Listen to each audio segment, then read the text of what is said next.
아멘. 하나님은 우리를 부르실 때에, 하나님의 사람들을 부르실 때에 그 이름을 정확하게 부릅니다. 하나님은 사무엘을 사용하시기 위해서 사무엘을 부르시는데 사무엘아 이렇게 부르시는 것이죠. 하나님은 아브라함을 부르실 때 아브라함아 이렇게 부르셨습니다. 그리고 필요할 때마다 그의 이름들을 바꾸어 주셨습니다. 필요할 때마다. 하나님은 우리 이름을 부르십니다. 야, 어이, 그서가 이렇게 부르지 않고 하나님은 저와 여러분의 이름을 정확하게 부르십니다. 그래서 이사야 43장 1절에 보면 저 맨 밑에 내가 너를 구속하였고 내가 너를 지명하여 불렀다라고 말해요. 지명했다. 이름을 하나님 아시고 그 이름을 부르셨다라는 것이죠. 오늘 본문에 하나님께서 사무엘을 부르십니다. 여러분 이것은 오늘날도 마찬가지입니다. 하나님은 우리 이름을 부르십니다. 그래서 잘 들어야 하지요. 하나님께서 사무엘을 부르시는데 사무엘이 잘 못 알아듣습니다. 예, 그렇죠. 경험이 없었으니까. 아직 사무엘은 어립니다. 경험도 없고 어리기 때문에 잘 못 알아들을 수 있죠. 예, 이유가 됩니다. 그러나 성경은 사무엘이 잘 못 알아듣는 이유를 1절부터 소개하고 있습니다. 1절에 뭐라고 말합니까? 여호와의 말씀이 희귀하여서 이상이 흔히 보이지 않았더라고 말합니다. 여러분 사무엘이 경험이 없고 또 아직 어리기 때문에 못 알아들을 수 있지만 그것은 큰 이유가 아니라 진짜 이유는 여호와의 말씀이 희귀했다라는 것이죠. 이상이 흔히 보이지 않았다는 것이죠. 여러분 당시에는 이런 우리같이 성경책 있는 시대가 아닙니다. 그죠?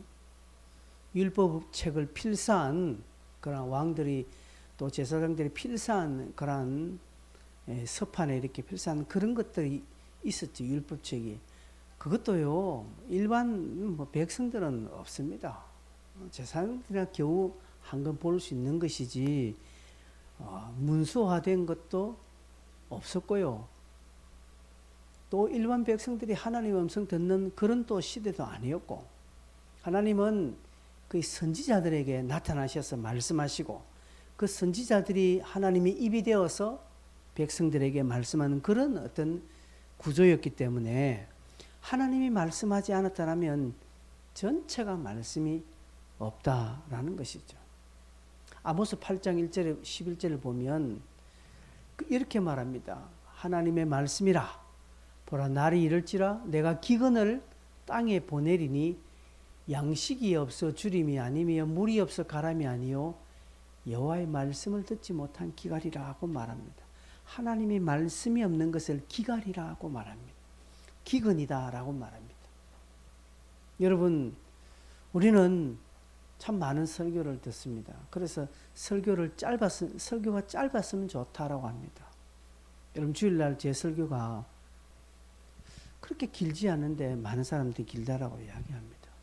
진짜 1시간 넘게 설교하시는 분들 많거든요. 그렇게 설교하는데 짧으면 은혜가 된다라고 말합니다. 예, 그럴 수 있죠. 그러니까 여러분 정말 우리에게 말씀이 줄어드는 것은요 기근입니다. 기근. 성경은 그렇게 말하고 있습니다. 그래서 하나님의 말씀이 없으면 그 시대는 먹을 양식이 풍부하고 마시는 물이 많고 무슨 다른 풍족한 삶을 살지라도 그 시대는 기근의 시대입니다. 또한 우리가 알다시피 구약은 하나님의 어떤 이상과 하나님의 어떤 그런 기적들이 많이 일어나는 시기 때문에 그런 것이 없으면 정말 어려운 시대죠. 그래서 우리가 요엘 2장 28절 잘 아시는 말씀대로 하나님께서 장래일을 말하게 하고 꿈을 꾸고 이상을 볼 것이다 라고 너희 젊은이는 이상을 볼 것이다 라고 말합니다. 당시에는 그런 하나님의 꿈, 하나님의 이상, 하나님의 어떤 예언들이 풀어지는 그런 시대였는데 이 모든 것들이 없다라는 것이죠.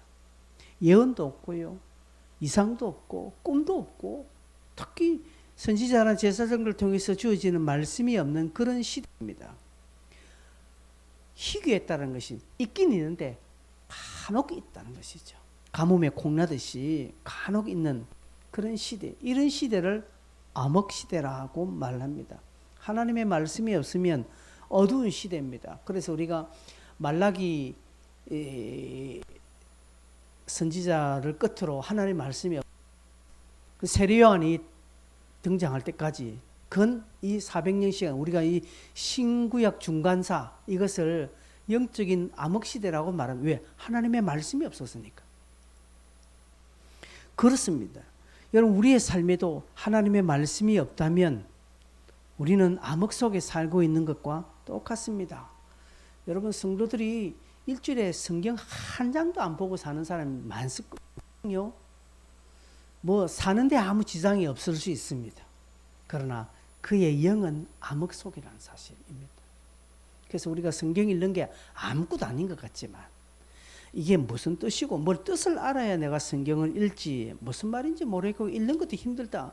예, 그래도 읽으십시오. 여러분이 우리가 이 빛을 보고 있지 않습니까? 여기 빛이 몇 가지 있습니다. 주황색도 있고 백일등도 있고, 이 빛이 어떻게 구조가 되어서 어떤 빛이 이렇게 나오고 빛이 왜 일어나고 이렇게 과학적으로 물리적으로 우리가 다 따져서 알아서 이 빛을 보는 거 아니잖아요. 그냥 빛인 거죠. 예, 성경도 그렇습니다. 그냥 성경입니다. 하나님의 말씀 그냥 몰라도 읽으십시오. 그러면 그 영은 밝아요. 그 속에 있는 영은 알아요. 그 영은 깨어 있다는 것이죠. 영은 기뻐. 나는 나의 지각은, 나의 이성적인 판단은 이게 뭔 말인지, 내가 이래 읽어도 무슨 소용이 있나, 뜻도 모르고 내가 성경 읽을 바에는 차라리 막 그냥 잠자는 게 낫겠다 그런 생각할지라도 아무것도 몰라도 내가 그냥 성경을 몇 장씩 매 반복해서 날 읽으면 내 안에 영은 삽니다. 여러분, 우리가 밥을 그래 먹잖아요. 밥을 그래 먹잖아요. 어떨 때는 우리가 몸이 안 좋고 이러면 또 약도 먹잖아요. 약이 어떤 사람 코를 잡고 한약을 이렇게 마신 사람 있지 않습니까? 그게 써서 무슨 맛으로 먹습니까? 그러나 맛이 없고 쓰고 힘들지만 먹으면 내 몸에 힘을 주지 않습니까? 그런 것처럼 우리가 말씀이 그렇다는 것이죠. 하나님이 오늘 내게 그렇게 말씀하는데 내가 성경을 안 읽으니까, 말씀을 안 들으니까 나는 암흑시대에 있는 것입니다. 그래서 불러도 못 듣습니다. 하나님이 말씀하셔도 못 듣습니다. 하나님이 대놓고 내게 말씀하시는데 못 알아듣습니다.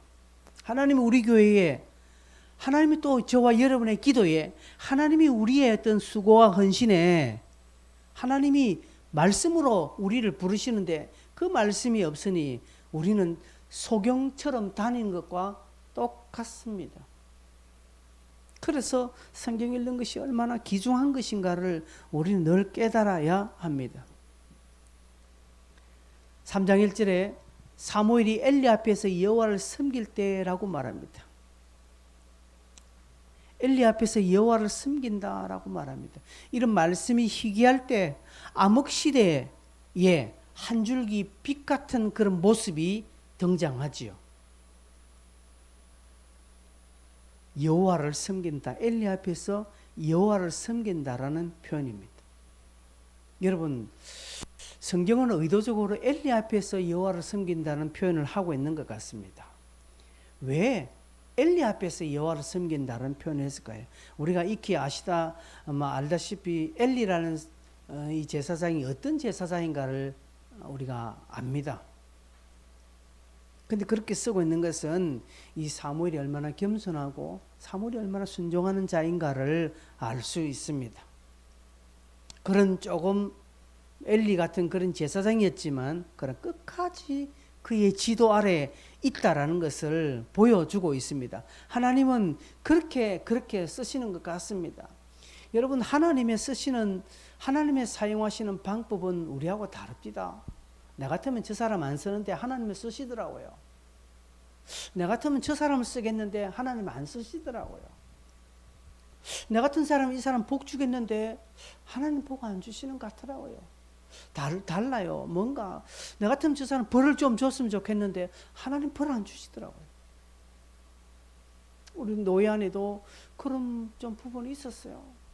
여러분에게 말하기 너무 내가 창피스럽지만 그냥 또 목사님이 그냥 막 교회 재산 팔아가지고 그냥 간 거예요. 아무도 모르게 싹 정리해서 그냥 막 홀라당 1, 2억도 아니고. 그럼 제가 하나님 같으면 확 밤에 나타나서 한번 겁을 한번 쫙 주어서 정신 차리게 딱 만드는데 하나님 그걸 하시는 거예요. 우리 가서 좀 이렇게 하니까 뭐 법으로 고소해버려가지고 법정이 뭐 고소해가지고 그래서 막 우리 노예가 막 1,000만 원 이상 뭐 이 법정 투쟁 비용으로 들어가고 해서 그래서 졌어요. 또 우리 안 돼요. 하나님 이기게 해주셔야 될 거예요. 이런 싸움을 하나님이 우리 편 좀 돼서 우리가 다 이기게 해주셨는데 하나님 안 그러시더라고요. 물론 하나님 뜻이 계시겠지만 그죠? 하나님은 참 신기하게 그 역사를 하시는 것 같습니다. 엘리가 어떤 자인지는 알지만 그 아래에서 지도받기를 하나님 그렇게 원하시는 것 같더라고요. 그래서 여러분 우리가 사람 앞에서도 잘 해야 합니다. 그 사람이 좀 부도덕하고 그 사람이 좀 악하더라도 그 사람 앞에서 우리가 하나님이 섬기는, 그래서 에베소서나 보면 죽게 하듯 하라라는 표현이 있잖아요. 죽게 하듯 해라 하는 거지. 이 개떡 같은 인간 앞에서 내가 뭘 잘해줄 이유가 뭐 있겠습니까? 내한테 뺨을 한 대 안 맞는 것도 다행으로 여겨야 될 그런 인간들 앞에 내가 죽게 하더라. 정말 하기 힘들어요. 정말 자존심 상하는 일이에요. 근데 주님은 하라고 하십니다. 왜요? 하나님 그걸 보시는 거죠. 사무엘이 그렇게 했다는 거죠. 그러면 사무엘이 얼마나 겸손한 사람인가를 알 수 있고 사무엘이 얼마나 하나님의 뜻에 순종하는 사람인가를 알 수 있다는 것이죠. 그 반대로 2절 엘리의 눈은 점점 어두워 간다라고 말합니다. 육신의 눈이겠지요.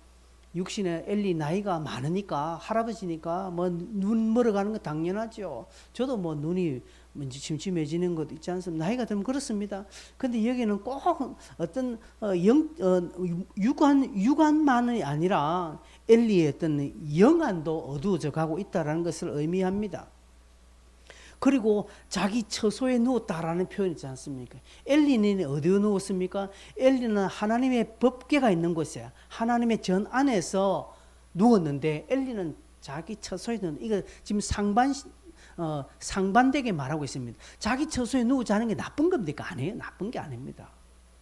나쁜 게 아닌데 상반되게 이야기하고 있는 것은 이 구도는 하나님의 쓰시는 사무엘이 지금 어떻게 준비되어져 가고 있고 하나님을 멀리하는 인생은 어떻게 지금 가고 있다는 것을 지금 대조해서 보여주고 있다는 것이죠.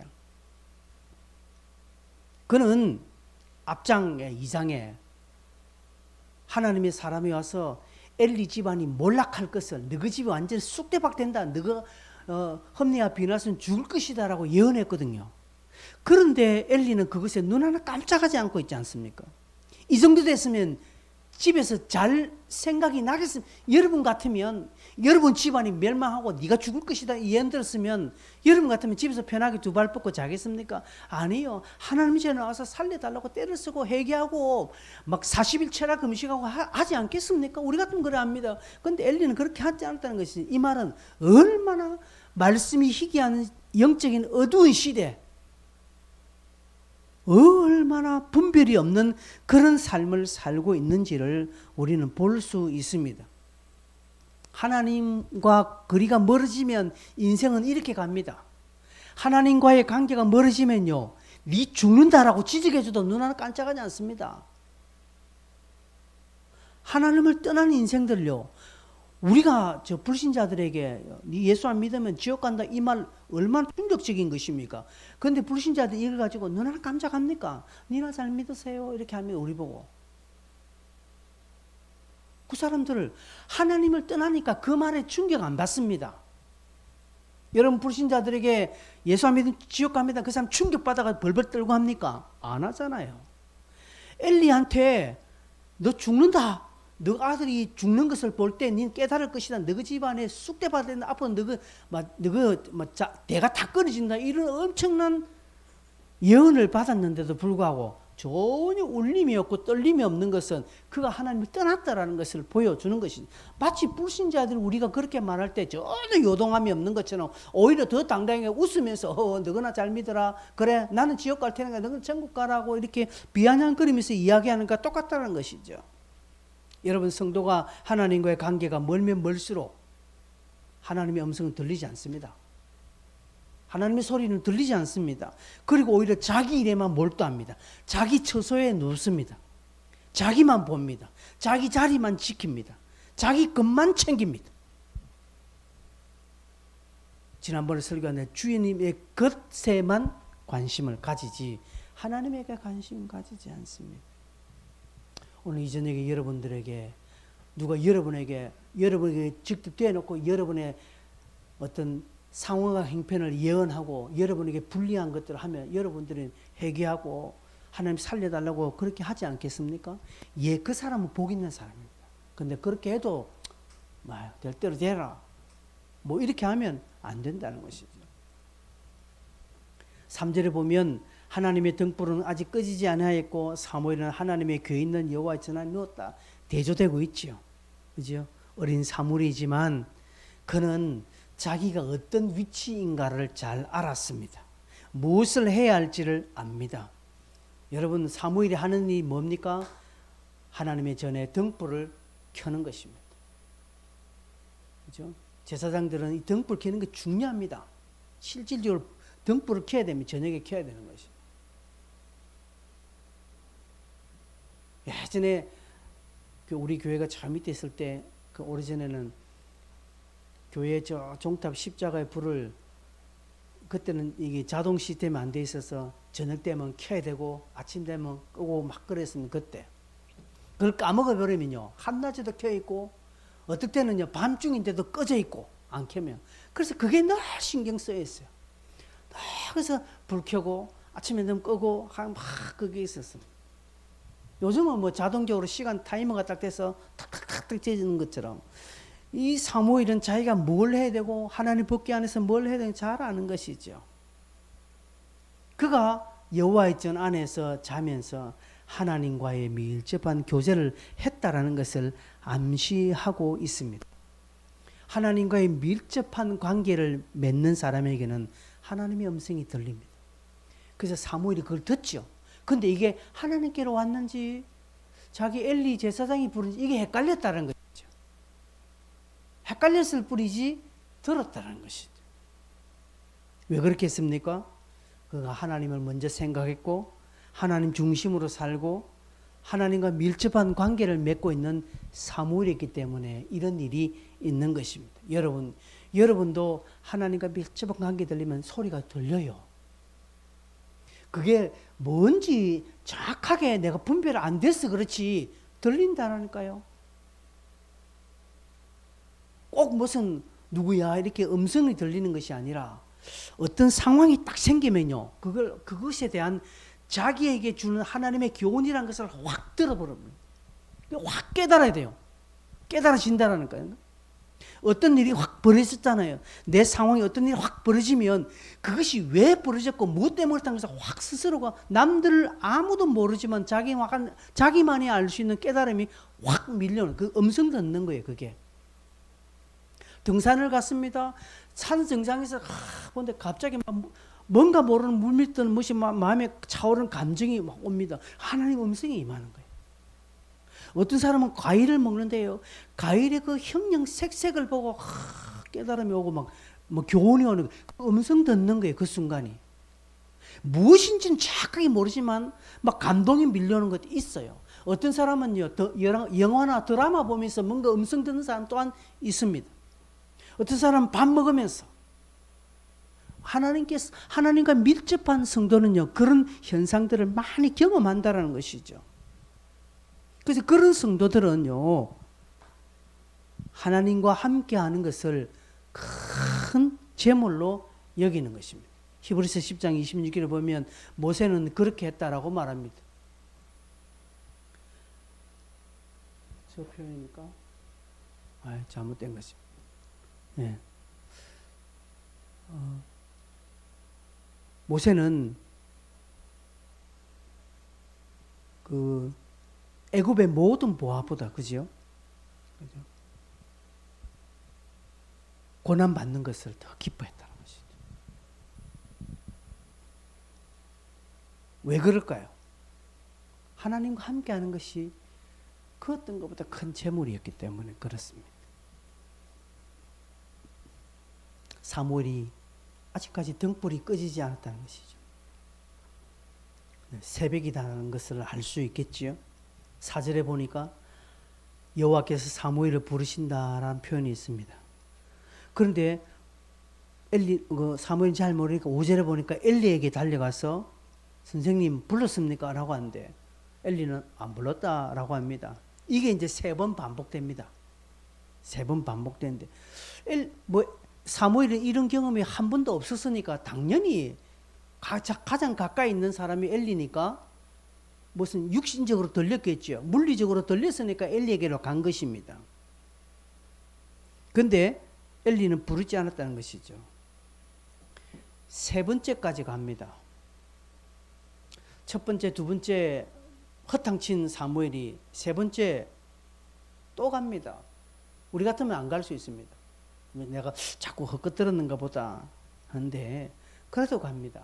3번째 엘리가 말합니다.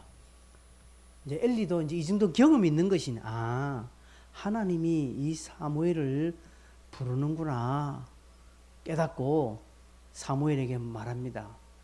8절 보십시오. 9절에 보면 다시 부르거든. 사무엘아 여호와여 말씀하옵소서 주의 종이 듣겠나이다 하라고 이렇게 가르칩니다. 여호와여라고 하는 것을 보니까 엘리는 하나님이 사무엘을 부르는 줄을 깨달았습니다.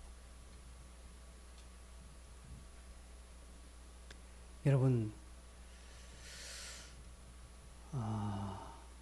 엘리가 가르치죠. 하나님의 음성 듣는 그 방법이나 자세에 대해서 가르칩니다. 근데 신기하죠. 엘리는 알았어요. 엘리는 하나님이 부른다는 것을 알았습니다. 여러분, 그러면 그 뒤에라도 엘리의 어떤 뭔가 변화되는 어떤 뒷장면에서 엘리의 무슨 변화가 나와야 되나? 그래도 안 나와요. 끝까지 안 나와요. 그리고 죽을 때까지. 여러분, 이걸 보면서 하나님과 거리가 먼 백성이 얼마나 비참한가를 우리는 다시 한 번 더 볼 수 있습니다. 우리 우스갯소리로 이렇게 합니다. 좀 큰 교회들은 부목사님들도 있고 강도사님도 있고 그렇지 않습니까? 그래서 이제 부목사님들 부교역자들을 이렇게 볼 때 이렇게 말합니다. 선배님들이 절대로 너 담임 목사님보다 설교 잘해서는 안 된다 이렇게 말합니다. 담임 목사님보다 설교 잘하면요, 부교역자들이 곤욕을 좀 치러요. 그래서 슬기롭게 지가 알아서 좀 못하고 틀리고 어버버하고 해야 되는데 목사님이 그것도 모르고 막 톡톡 잘해버리면 사람은 시샘이 일어납니다. 그죠? 담임 목사님도 시샘해요. 그럴 수 있습니다. 저 젊은 친구 내보다 더 잘하네 하면서 있으면 하나님이 쟤는 왜 저래 하고 나는 영적인 시샘이 일어나서 하나님 나는 왜 그렇습니까 하고 엘리가 해야 되지 않겠습니까? 근데 안 한다라는 것이죠. 그죠? 얼마나 엘리가 통이 크고 사람이 큰 사람이었으면 뭐 이래 했겠나 좋게 봐주고 싶은 마음이 있지만 그러나 그 뒤에 3장 4장 갈 때 전혀 모습이 없는 것을 봅니다. 그죠? 그러면서 이제 10절에 우리가 읽지 않았습니다만은 10절에 사무엘아 사무엘아 이렇게 부를 때 사무엘이 뭐라고 합니까? 사무엘이 엘리가 가르쳐 준 대로 합니다. 이것도 참 여러분 배울 게 있습니다. 엘리가 사무엘아 다시 이런 소리가 들리면 여호와의 말씀하옵소서 주의 종이 듣겠나이다 이렇게 말해라 했거든요. 근데 10절에 하나님이 사무엘의 이름을 두 번 부르시니까 사무엘이 그 즉시 말씀하옵소서 주의 종이 듣겠나이다 라고 이렇게 말합니다. 여러분, 사무엘은 하나님의 음성도 듣는 사람이지만 스승의 음성도 잘 듣는 사람입니다. 니나 잘하세요. 사무엘아 다시 일하면 이렇게 대답을 할 때 사무엘이 니나 잘하세요. 좀 내가 알아서 할 테니까 라고 반항하지 않고 자기 나름대로 스타일로 네 번째 음성이 들을 때 사무엘 지 스타일로 자기 방법대로 자기 어떤 성격대로 응답을 할 수 있음에도 불구하고 그렇게 하지 않고 스승이 가르쳐 주는 대로 합니다. 제자지요. 제자는 스승이 가르쳐 준 대로 하는 것입니다. 이 말은 뭡니까? 이 말은 사무엘이 그만큼 순종의 사람이고 겸손한 사람이라는 것을 볼 수 있습니다. 하나님은 그때나 지금이나 오늘날도 순종하고 겸손한 사람에게 하나님의 음성이 들리도록 해 주시는 것입니다. 여러분, 그래서 우리가 귀가 열려야 됩니다. 귀가 열려야 됩니다. 여러분 매주일마다 설교를 듣기 전에 여러분 개인적으로 기도할 때 하나님 들을 귀를 주십시오 라고 기도하십시오. 마음을 열어달라고 기도하십시오. 그리고 말씀을 듣는 기회 때 잘 들어야 합니다. 그래서 설교 때 여러분 설교에 집중하는 거. 저도 어디 다른 데 가도 다른 목사님들 설교를 저는 참 잘 제가 생각해도 잘 듣는 편입니다. 제 자랑, 제가 당연한 것 같아요. 저도 여기 있으면 설교자지만 저도 저기 앉으면 듣는 자입니다. 내가 목사기 때문에 네 한번 설교해봐라. 안 해요. 예전에 우리 김용웅 전사도 여기 설교할 때 제가 저 자리에서 주보에 적었습니다. 그 설교 내용을 적었습니다. 그리고 그런 설교 내용 좋은 거 있으면 저도 다음에 써먹고 했습니다. 그렇게 해야 되지 않겠습니까? 저도 배우는 자입니다. 그런데 어떤 분들은요, 교회가 큰 데는 우리는 뒤에는 좌석이 없지 않습니까? 좀 규모가 있는 교회는 뒤에 좌석이 있지 않습니까? 목사님들요, 부교육자 설명은 자기 뒤에 앉아 있더라고요. 제가 예전에 주례 제일교회 있을 때는 그 교회인데, 근데 참 고맙게 그때 김영도 목사님은 제가 설교하더라도 딱 안내를 하고 딱 저 앞에 가서 앉았더라고요. 나도 내려가면 듣는 해중이다. 양이다. 꼴을 받아먹는 나도 양이다라는 것이. 저는 그 목사님이 그 부분을 너무 제가 감동받아요. 저래야 되겠구나. 나도 저래야 되겠구나. 라고 생각합니다. 그러니까 가끔 제가 외부에 다른 교회 이렇게 설교하고 이렇게 하면, 헌신 예배 가면, 이제 제가 하기 전에 회장들은 또 저를 소개 뒤에 그래서 제가 좀 미안하지만 살짝 옆에 가서 대놓고 마이크 하면 안 되고 살짝에 가서 집사님 저 밑에 가서 설교 들으세요. 라고 그 무슨 말인 줄 알고 자기가 부끄러워서 내려가는 거예요. 제가 그렇게 시켜도 내려가라고. 왜 남 뒤에 앉아서 뒤 꽁무니를 건질건질하게 만드느냐고 내가 이렇게 합니다. 여러분 그렇습니다. 우리가 말씀을 듣는 기회가 있을 때는 들어야 됩니다. 들어야 됩니다. 그래서 안 자려고 막 애를 써야 됩니다. 그래서 들을 최선을 다하는 하나님 그걸 보시는 것 같아요. 그래야 다른 소리가 안 들립니다. 하나님의 소리가 안 들리면요, 세상 소리가 들리고요. 하나님의 소리가 내게 자꾸 들리면 세상 소리는 별로 안 듣는 것이죠.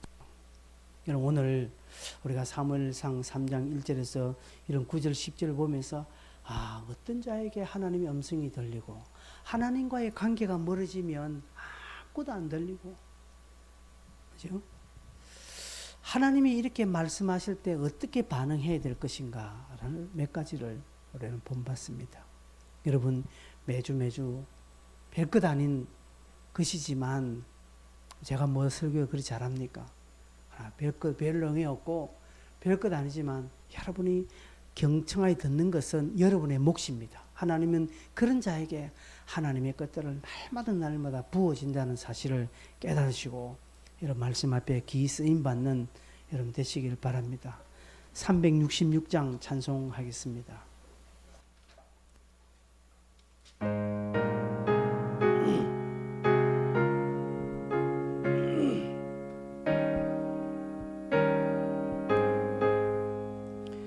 어두운 내 눈 밝히사 진리를 보게 하소서.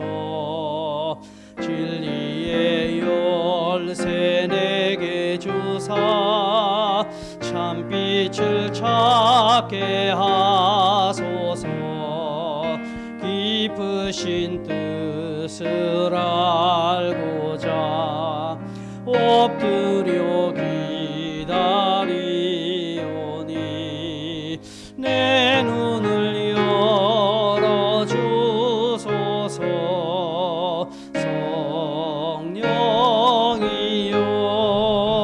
성령이여 막혀진 내 귀 여시사 주님의 귀한 음성을 이 귀로 밝히 들을 때에 내 기쁨 한량 없겠네.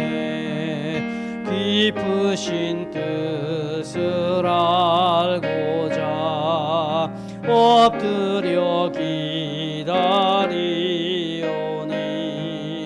내 눈을 열어주소서.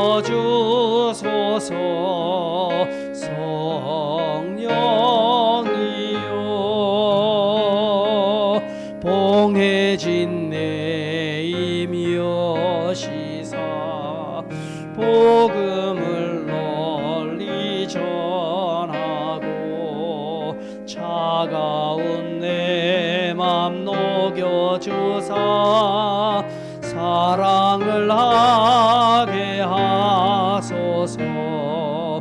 깊으신 뜻을 알고자 엎드려 기다리오니 내 입을 열어주소서.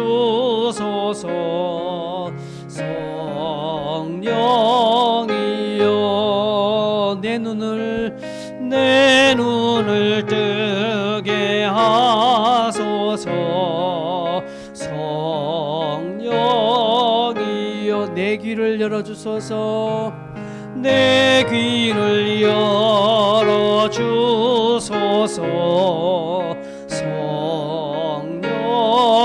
성령이여 같이 한번 기도하겠습니다. 이 세 가지입니다. 하나님 내 눈 열어주십시오. 하나님 내 귀 열어주십시오. 내 입을 열어주십시오. 그래서 하나님 듣게 해주십시오. 이 어두운 시대에 하나님의 음성 듣게 해주십시오. 그죠? 하나님의 교훈을 깨닫게 해주십시오. 그러기 위해서 우리가 하나님과의 관계가 밀접해야 됩니다. 그 밀접한 이유는 말씀밖에 없습니다. 기도밖에 없습니다. 그래서 여러분 우리가 다 말씀 앞에 쓰임받고 하나님이 우리 이름을 부르시는, 나를 지명하여 부를 때 탁 알아차리는 그런 어떤 껴있는 성도들이 되어지게 해달라고 같이 한번 동성으로 한번 주여 한번 부르 기도합니다. 주여, 주님 감사합니다.